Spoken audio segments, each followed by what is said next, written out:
welcome to Block Party. Your host, Mike Wahle. If you're enjoying, just hit subscribe, rate, review us on this YouTube channel, Process to Perform. Hit me up, MikeWahle68 on Twitter, Process to Perform on Instagram. Listen, today, exciting NFL drafts coming up. We've done tight ends. We've looked at edge rushers, offensive tackles, offensive guards, safeties. We're talking about D tackles today. D tackles, my nemesis, right? If an offensive guard, a D tackle, in my opinion, can be the most disruptive player on the defensive side of the football. Closest to the quarterback, if you can beat the guards and the centers who, let's face it, are probably the worst athletes on the field, myself included, in that conversation, then more than likely you can be the most disruptive player in the game. You're closest to the running back, closest to the quarterback, person who's going to have the ball every snap. So right now in the National Football League, there are two, maybe you can call it three if you want, kinds of defensive tackles. So the first one, and maybe the most obvious one, the one everyone's going to go to, is who's the best player in the game? Aaron Donald. Despite what you've heard, he's still the best guy to do it.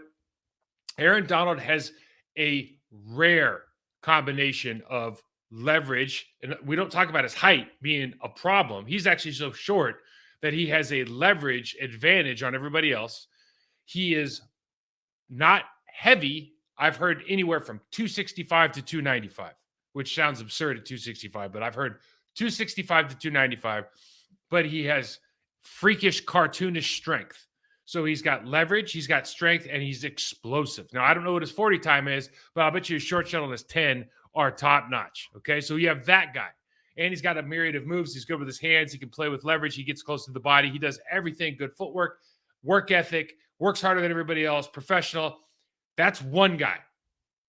The two most common are on the tall side. You've got your Chris Jones, 6'5", DeForest Buckner, 6'6", 6'7", Jeffrey Simmons, 6'5".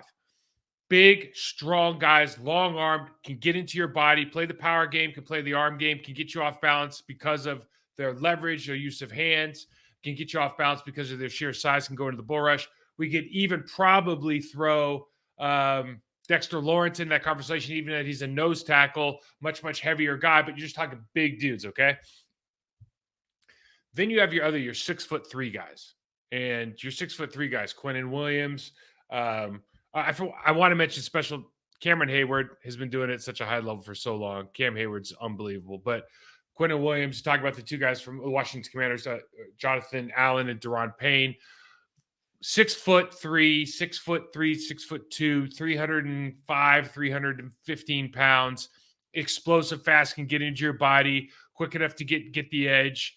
Really, really skill set players, almost like the NFL average in terms of size, but the way their bodies just like the weight distribution, the strength, the explosiveness puts them far, far from average. When we look at the National Football League draft coming up, there's a handful of players in this draft. There's a guy right at the top that's got a unique skill set. But there are a couple different body types. So I wanted to go over a couple different things and just show you from an offensive lineman's perspective, like what we're looking at, what we're worried about. So the first guy we're going to go over is Jalen Carter. Was a consensus, potentially number one overall pick, consensus top defensive tackle in the draft right now. Out of Georgia, they've had a long line of guys going through. Devondre Wyatt, Davis over at Philly last year. And this guy's supposed to be the best of the bunch now. He's had some legal troubles, and there's the off the field issues. I know he didn't show up to pro day in shape. 6'3", 300 to 315 pounds. I know he showed up heavy at pro day, but we don't really know what that looks like when we hit the field. Then on the other side of this, going to Pitt, Aaron Donald's alma mater, Kalijah Cansey, undersized, 6-foot player, sub 300 pounds, explosive, fast, runs a ridiculous 40 time. I'll get to it. I think it's like 4.67, 4.65. Then you have another kind of, let's just call it, you have guys that fit into a box. This is the way our defense plays. This is the expectations we have. And then you have guys that kind of set their own box. Jalen Carter might be good enough to set his own box. Kalijah Cansey, because of his size, is kind of like you're going to live with some stuff because he can get to the quarterback. Moro Ojomo from Texas is one of the better prospects I've seen. We're going to show him because he does what you're asking a prototypical 3-4 D tackle to do in the game. He does very, very well. He does an extremely high level. He's a guy that can. He's a guy that every team could use. We'll show you why. He can have a really good career in this league. And then the last person I wanted to look at is Mozzie Smith, just to mix it up a little bit. Defensive tackle. Give love to the bigger guys. So I'm talking about nose tackles now. A guy that's 6 foot. What is he? What's Mozzie? Mozzie is. I'll get to this in detail, but Mozzie's 6'3", but he's 323, 325 pounds. He looks like he plays a little bit bigger than that, to be honest with you. Explosive athlete. He ran a 4.85 40, so like he's got some stuff to him, but different technique. 2 gap, just runs it a little bit different. You'll see on tape. Again, let's just take a look at how we view the pluses and minuses of some of these different high level players. Most of these guys are going to go in the first 2 or 3 days. There's some other great players out there, but I thought these 3 gave you a little bit a different kind of look. Now, Jalen Carter, first and foremost, guys, like, I don't know what's going on with that, but we're looking at number 88 against the right guard. And he just has this ability. He reminds me, there's a player that you guys might not remember. His name is Rod Coleman. Rod Coleman played for the Raiders, played for the Falcons. He was an all-pro player, defensive tackle.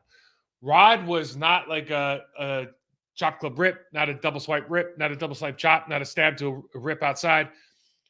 He was an explosive, slippery player. So all of his moves were kind of almost overdone. They were powerful. When he clubbed hard. When he ripped hard. When he did a club rip, he ripped hard. Everything he did, it was explosive. He moved his body. He could move it horizontal. He could move it vertical. And he was just what you call slippery. It was very, very difficult to get a hold of. Jalen Carter reminds me of that guy.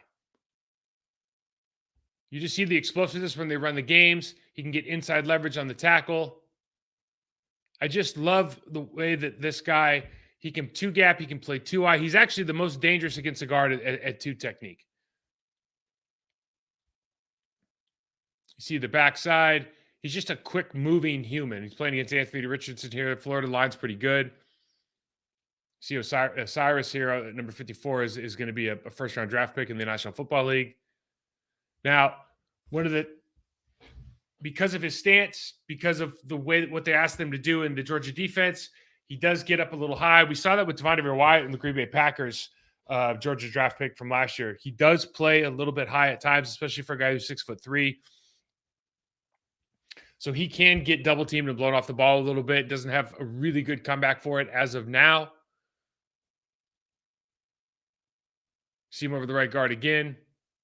Again, there's a lot of opportunities. Now, he'll play over the top here, but he's 8 yards back. He doesn't do a great job of attacking one player or the other. Now, that might be a function of what they're asking him to do at Georgia. But in my experience, when you are being double teamed, especially on the backside, you need to attack that inside player. You need to attack that guard and do a little bit better job than he does during the course of this game in particular.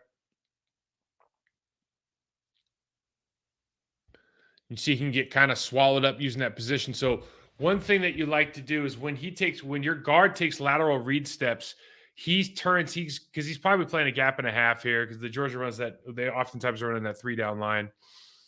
And so he is never press extend, get that guy off the line of scrimmage and trying to get him off balance. He's trying to read through it. So when you're playing against larger humans, this guy's a monster. I think he's like 330 pounds, 340 pounds. But there's going to be some big guys in the National Football League as well. You need to be able to punch, extend, separate, and also get that guy off balance. So your punch and extend's got to be a little bit more powerful. You got to be able to go from low to high. And in most defenses in the National Football League, they're going to ask you to try to get that guy, half yard in the backfield if you can. He's more than capable of doing it, but it's a new technique he's going to have to learn.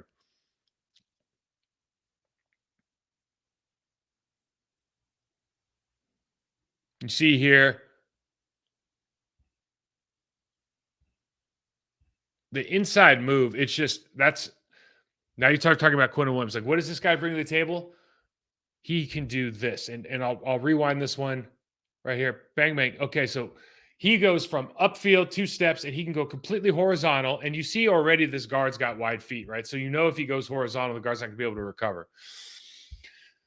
But Jalen can go from horizontal back to vertical really fast for a 6 foot, 6'3", 315 pound, 310 pound dude. Really, really impressive. And he's able to do that nonstop with this. So that is for me probably the secret sauce. Like what makes this guy very, very unique to go up completely horizontal and vertical again quickly. Very, very special trait. Again, we talk about him being slippery. This is a simple double team. He should not win here.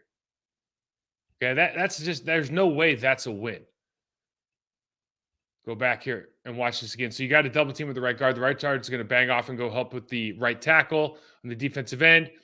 Right there, the center should be in a position where he's not losing this. There's no way this guy's getting pressure and he ends up getting pressure. Again, that was Rod Coleman. Rod Coleman it's this exact same kind of undescribable. There's not a move there necessarily. Obviously, he does a great job of flipping his hits, which means he has great footwork, great leverage, and great lower body strength. But there's nothing there you're pointing to and going, oh, well, he did a quick swipe, rip, club, blah, blah, blah. He's just really, really good at body position. Body position wins in this game more than all the hand fighting and all that nonsense that we try to celebrate on social media. Body position, footwork, lower body leverage, that's what wins in the game. Now we show him against in that two technique I was talking about. This is the most difficult position for a guard to be in because you don't know whether to set with your inside foot or your outside foot. He's going to just power rush right here, and you see the explosiveness. Immediately hands inside, does a great job on a University of Tennessee player here. That's kind of what he brings to the table. You have that ability. You see him against the right guard.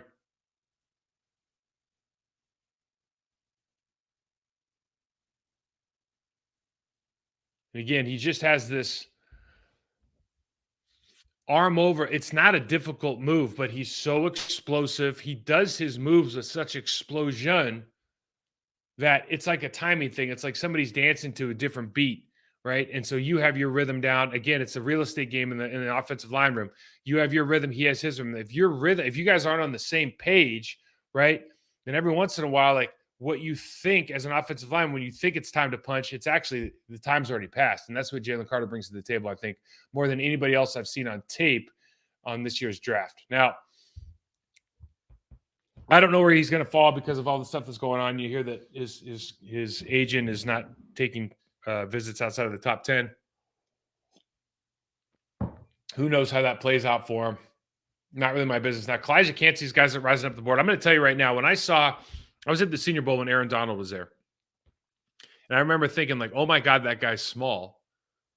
He looks pretty stout. And then I remember watching him literally toss everybody out the bar. Everybody one-on-ones. It was almost comical how impressive he was. So I don't think it's fair to compare Kalijah Cansey to Aaron Donald. You can see some of the explosive stuff, but you're also going to see here a guy that, listen, when you draft a guy who's 6'1", 281 pounds, there's a guy named Ronald Darby that used to play with the Seahawks, played with the Buccaneers. Really, really good player, 6'1" player. They're underneath everything you're trying to block. Okay, 4.67 40 by the time, by the way, ridiculous. Okay, but these guys play underneath what you're trying to block.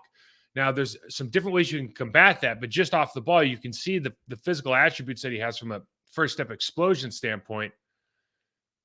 And even if you have the guy, he's usually going to, like, when you guys connect and butt up and get tall, because most of these offensive linemen are going to end up playing tall very quickly. His tall and your tall are way different. So after that initial contact, he's always going to be under better control. You can see when he's getting on these plays. Number 8 here over the right guard. And even when he's not blocked, he hustles to the ball. Or even when he's blocked, he hustles to the ball. Again, if you're trying to wall him off, anything you're trying to do against this guy, he's always going to have leverage on you. Now, here's the problem.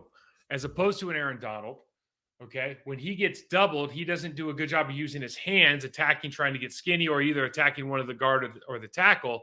And so now you're in a position, or jump swim in the backside. He does do that at times, but you can get great push on a guy who's only 287 pounds. Okay, I don't care if he's 6'1", if he's 5'10", if he's 6'7". If you allow this to happen because you don't attack one or the other, now you become a little bit of a liability on defense. So this is something he's going to definitely have to work on. Too easy to push him off. get to the second level. It's not the push that's a big deal here. It's the fact that they push him and can easily get to the linebacker.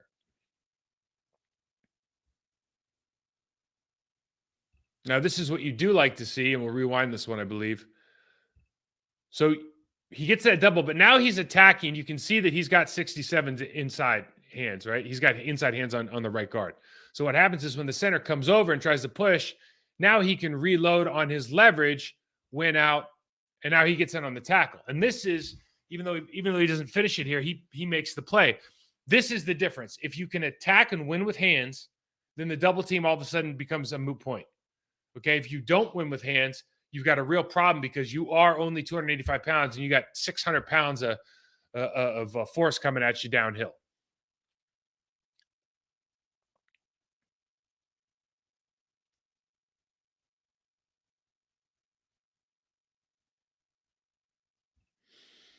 We talk about it. When you try to wall this guy off, he's always going to be able to go underneath. There's going to be a lot of time that he's on the ground, all right, because he's going to have to fight underneath a lot of this stuff. This is just a down blocker. He's not supposed to win this. He could drive underneath the guy. He could try to drive through the guy's pads. He can try to rip underneath. I'm just showing you what the opportunities are because he can get with leverage. Even if you down block on this guy, he's not going to stay there forever. Now, this is what we're talking about from the right over the left guard. Just absolutely. He gets separation. I mean, it's almost tough to see. He does a quick two-step swipe and he's upfield. The guard hasn't even gotten into a second step yet. He hasn't even brought his drag foot. Okay.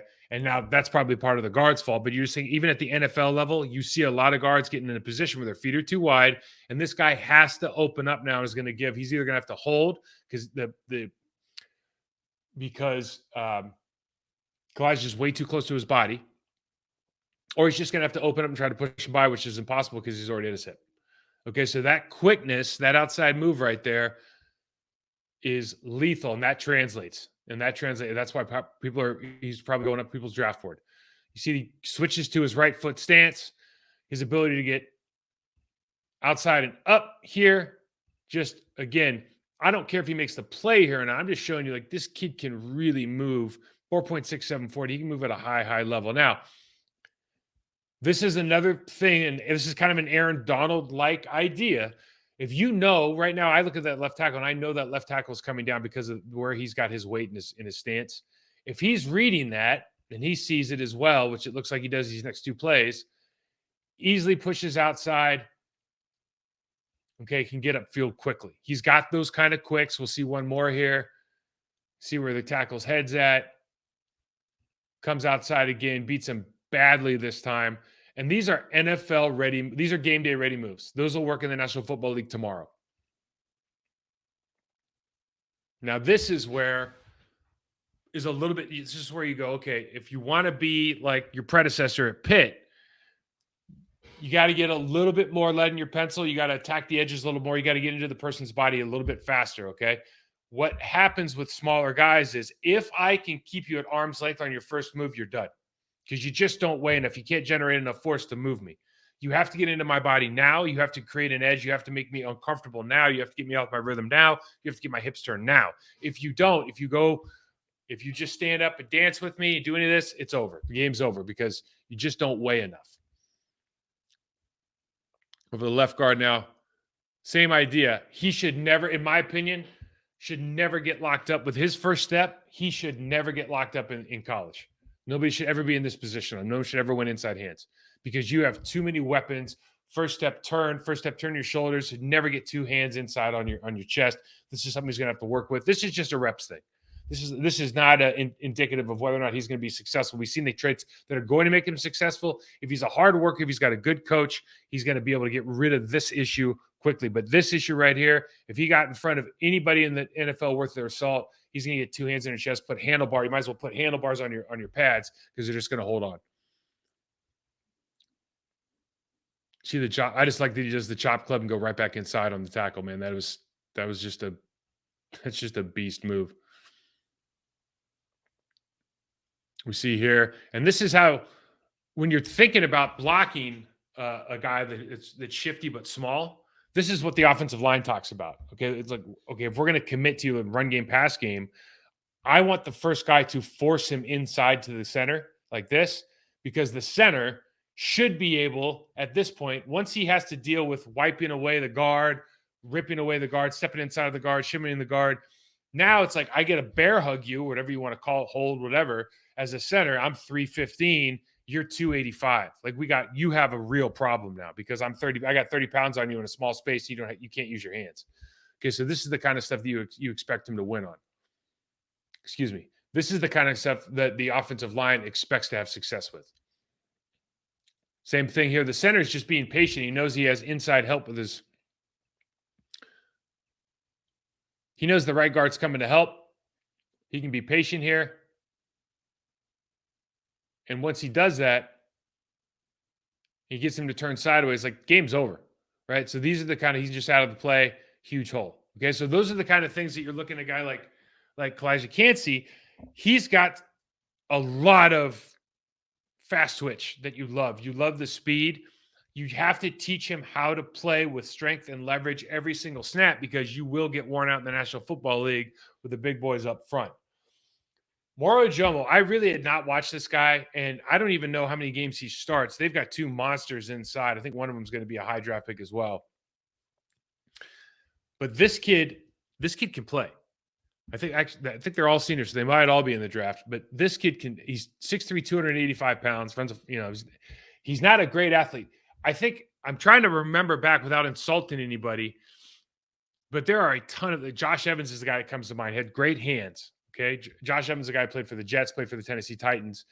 He was one of those guys that just gave us absolute fits. We hated playing against him because he had a wonderful line coach in, what was his name? He had a wonderful line coach in the Tennessee and with the Jets. It's escaping me right now. But because of it, he was so good with his hands and his leverage that he gave us fits. And when I watch this guy with jumps off the screen, is he as ready-made right now? Can he put on some weight? Absolutely. But he's ready-made right now because he's so good with hands and leverage. So good with hands and leverage. Hands, and drive. I mean, it's all day. Jumps off the screen.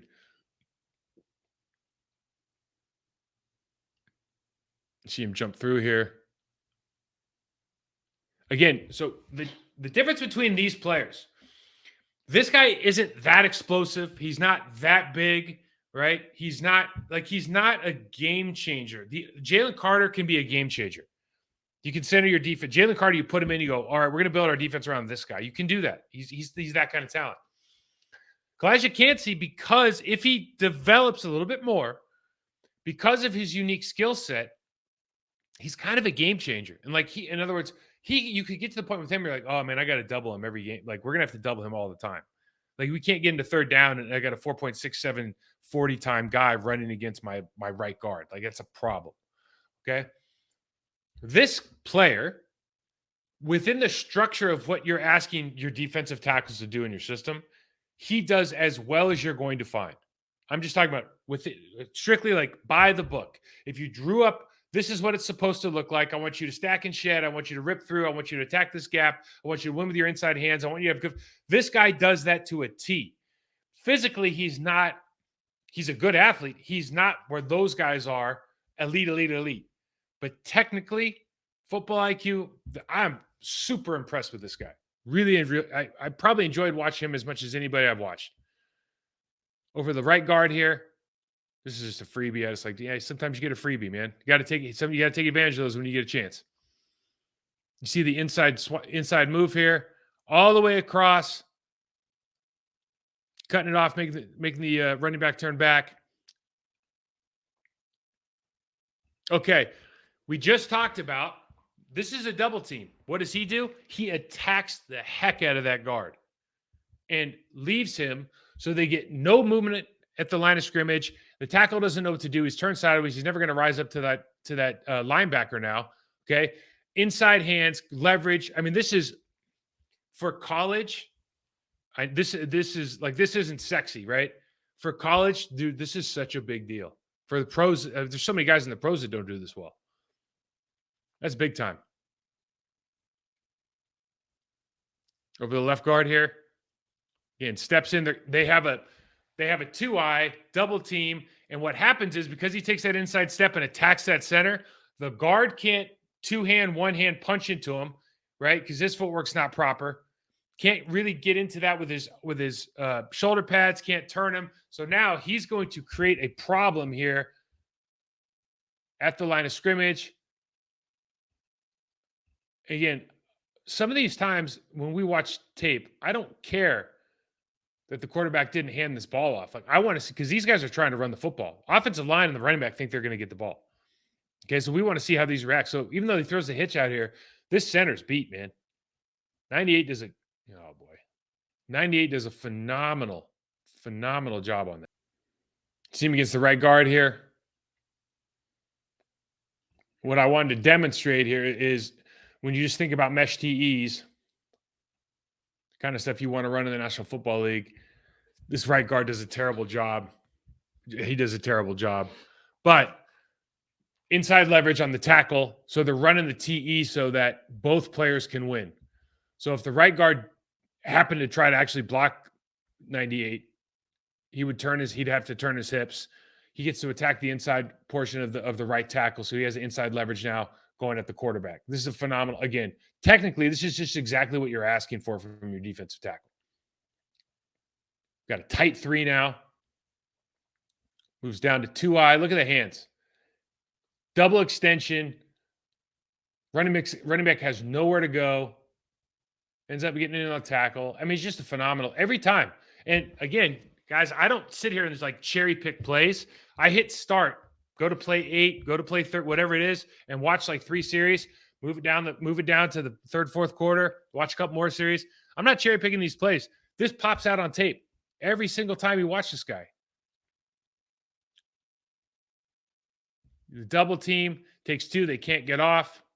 He just does a phenomenal job, especially for an undersized guy.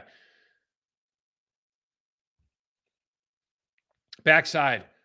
The linebacker does a poor job here.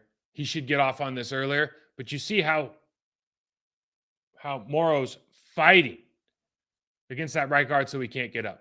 Just a really, really good job. Really like that guy. I don't know where he's probably a day 2 guy.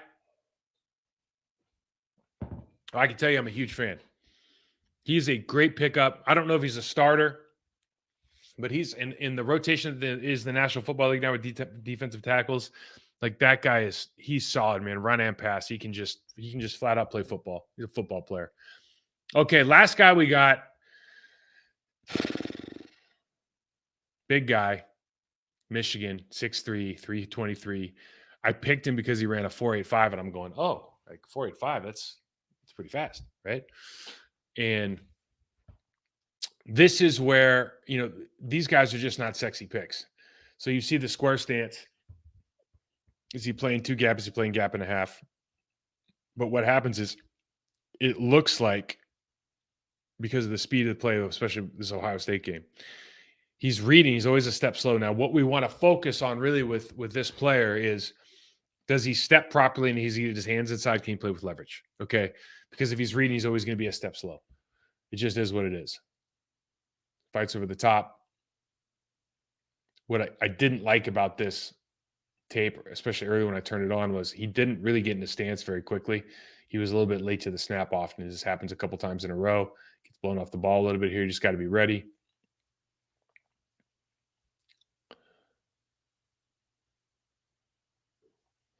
Gets in on the play, but I don't know your inside technique and you get leveraged. You fight back over the top. It's not you want to keep that guy off your body. You want to be able to step with your right foot there, extend, and really keep that guy down the line of scrimmage. And then you can fight over the back of the top if you need to. You can actually push your offensive guard into the running back. This is one of these situations where I'm thinking, okay, if he runs that 40 time, right guard leaves, man, you got to vacate. You got to win this battle. Like, this should be a victory for me. That should be a win, and it's not. That center does a really good job of getting over. But when you're thinking about, your nose tackle, you think about the big fella from the Giants, like that's a sack, right? He's coming off the ball. So maybe we have to adjust that stance.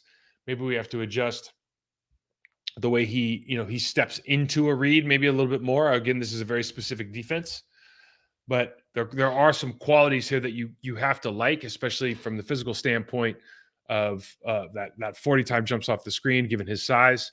He can play with good bend. He has good hand placement, hands inside.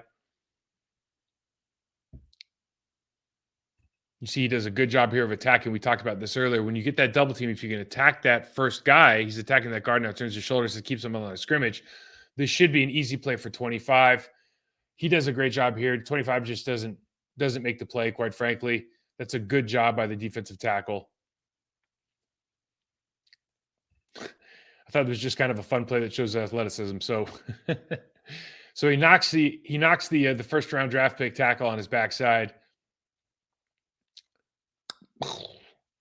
Then turn, great dip. I know this is silly. Great dip and change of direction speed right there. Unfortunately, I think Stroud still got the ball, but shows his athleticism. Like you can see what he's capable of. You see the press out. It's just there's not a lot of pressing out and shedding that block.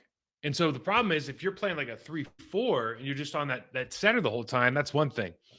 There's not a lot of room in the National Football League at the two-eye technique position for a guy that can't defeat that guy one-on-one, get off the block and play. Like Vita Vea, everyone's going to go, what about Vita Vea? Well, Vita Vea is like 350, 360. I mean, he destroys humans, right? He's a world killer. So that's not what we're seeing here necessarily. So he either has to become more of a penetrating player, get in a different stance and just go, or he's going to have to learn how to, because he's got good extension, but he's always late to the party because of the way he has to read through right now. He's going to have to be a little more instinctive, do the attacking, and be able to shed that guy immediately. We got one more here. This is something you like to see from an athletic standpoint, though. The ability to get all the way around. Don't want to miss that tackle in the hole. Got a little bit high. We'll show it again. But you do love his ability to get across the ball here, read it out. Again, you'd love to see that play, but the lateral speed is good. Again, you see him push off that guard. And this is, if you go back and look, he's at a 2-eye. And so what happens is and the guard's trying to leave. I get it.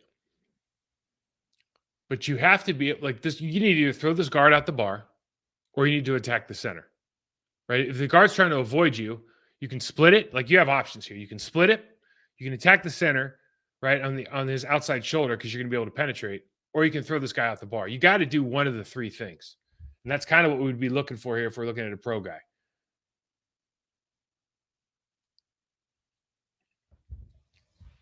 So there's a bunch of different players. There's a ton of defensive tackles in this draft, and there's going to be some good ones, I think. The biggest surprise to me was Moro Ojomo out of Texas, senior 6'3", 285. Really, just I love his hand. As an offensive lineman, hand placement. Like we can talk about athleticism, and athleticism is a rarity. Okay, so guys like Aaron Donald don't just show up that is a rarity. A guys with the speed to power of a Warren Sapp, a John Rand, an Albert Hainsworth, a Chris Jenkins. Like those guys are rare. Jalen Carter might be one of those guys, right? Might be one of those guys.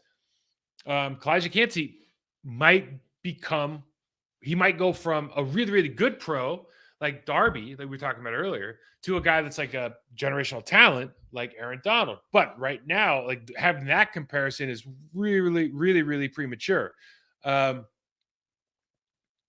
Hand placement makes you look stupid if you're an offensive lineman. Okay. Hand placement makes you look stupid. So if this guy is that good at hand placement, he's going to have a successful career despite any, not limitations, but comparatively speaking, non-generational athletic ability. So I'm excited about all these guys. We'll see what happens with Jalen Carter, where he goes is going to be. The other thing that we need to talk about, like when you're thinking about the draft process in general, regardless of where you project this guy athletically, what you've seen on tape versus maybe high standard, substandard, medium standard players in college, the scheme you run, all of that. You obviously need to be looking at like very specific things that have to do with their footwork, leverage points, hand placement, right? First step, all that. Those need to be, are they meticulous? Are they consistent? Are they precise? Are they powerful? Are you punch and extend? Like, okay, but a lot of that has to do with what they're being taught. You don't necessarily know if they're being taught anything that translates to what you do. So behaviors are maybe more important. There's some physical traits and some behaviors. But maybe what the most important thing is how they do in a chalkboard situation, how they do in an interview situation. And I'm talking about not the one that's scripted out at the combine where maybe the coach is trying to catch you with an aha moment but the agents have prepared you. But let's sit down on the chalkboard. Let's watch film together. What were you thinking in this play? What do why do you see, where are you looking at? What are your reads? What's your external cues? Where are you looking at hand placement? Where's your quarterback's eyes at? All these things matter because it shows you how they're going to integrate in your defense. It shows you what kind of work ethic they have, how they think about things, how they think about themselves, how they think about their peers, their opponents, what kind of the work they're willing to put in, because none of these guys are ready to play right now. There's some traits that are going to get them on the field right now, but none of these guys are ready to play right now in the National Football League. So that may be as true at this position as any. We talked about it at the tight end position last week. Those guys, because there's so much, they get so much asked of them as far as what they're required to do offensively. That's another position where you really need to understand that interview process, that screen time, looking at the chalkboard work you do. Like, that is so important. That, to me, that's more important than the field work with a lot of these positions. I think this might be one of them. So hope you enjoyed that. And if you're enjoying this, please subscribe, rate, review us on the Process to Perform channel on YouTube. Hit me up, MikeWall68 on Twitter, Process to Perform, and Instagram. Have a great weekend, guys. We'll be back with On My Block and Block Party, all new next week.